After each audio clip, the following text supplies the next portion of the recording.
You see, when we meet candidates for an interview, most of us make few mistakes.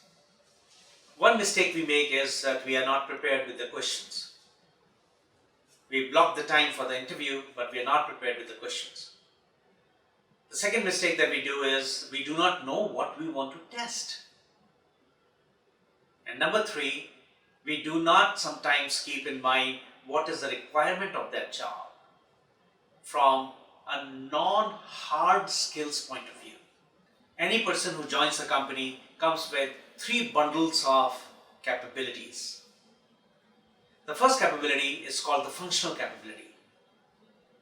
The second capability is called the people or sometimes a soft skill capability. And the third capability is called the cognitive or thinking capability. And therefore, when we go into an interview, we must keep in our mind if we can somehow get an idea about the capability of individual in these three areas, we'll be a lot better off in terms of our decisions. So when we are now testing the capability of people, what are the things that we are going to ask? You see, all the questions that we ask people must fall in three areas. The first category comprises of testing EKS. EKS stands for experience, knowledge and skills. We must know a person's knowledge, we must understand a person's experience, and we must understand a person's skills. This is where we will be focusing on asking those relevant questions. The second area is where we are going to do a little bit testing on an individual mindset.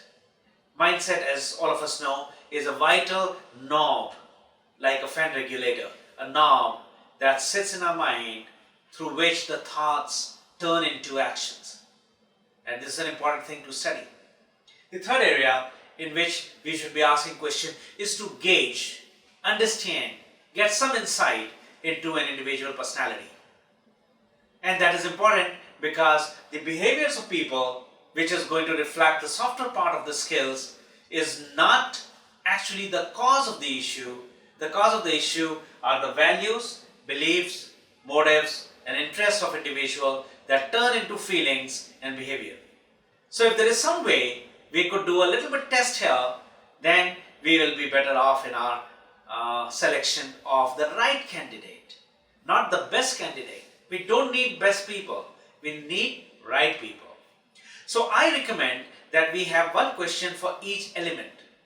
For example, we are going to have question on experience, question on knowledge, question on testing skills, question on 4P mindset, which is positive, persistent, progressive, and perfection, and a question on these four elements called VBMI. Now this requires a little bit of preparation.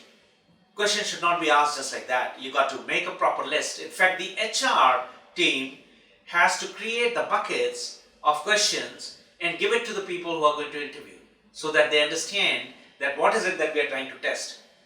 Let me give an example. Now you want to understand somebody's experience. Very typical question, wrong question that we ask, what is your experience? How long have you been working in this role? We are selecting a sales manager. How long have you been involved in doing selling? This is, according to me, a stupid question. This you should have known even before you entered the interview room.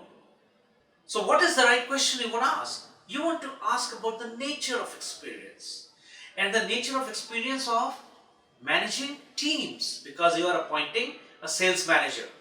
And therefore, the right question you're going to ask is, if you can share with us about how you have been leading, managing your sales team and turning them into powerful performance of last year.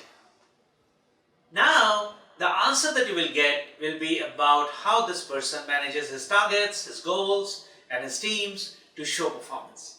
That's the experience we are looking for, not number of years. Let us look at skills, for example. We want to test the skills of people. So once again, the same sales manager that we are appointing, and we want to understand his skill of leading people, particularly those salespeople who are not performing well. So what's the right question to him?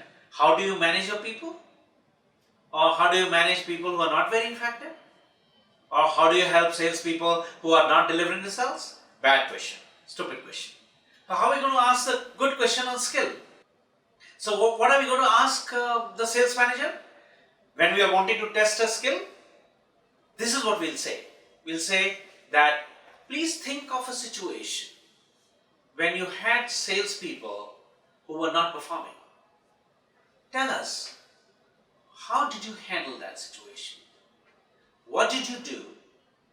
How did you evaluate? And what was the result? Now I am forcing the person to actually imagine a real situation and walk me through about what he did, why he did that, what did it result into. I may even put a small add-on question, what was your learning?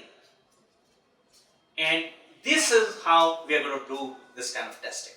Similarly, there are questions about values, belief, motive and interest, and also about the mindset, which you can think about, prepare, and put it into your list of questions that you're going to ask.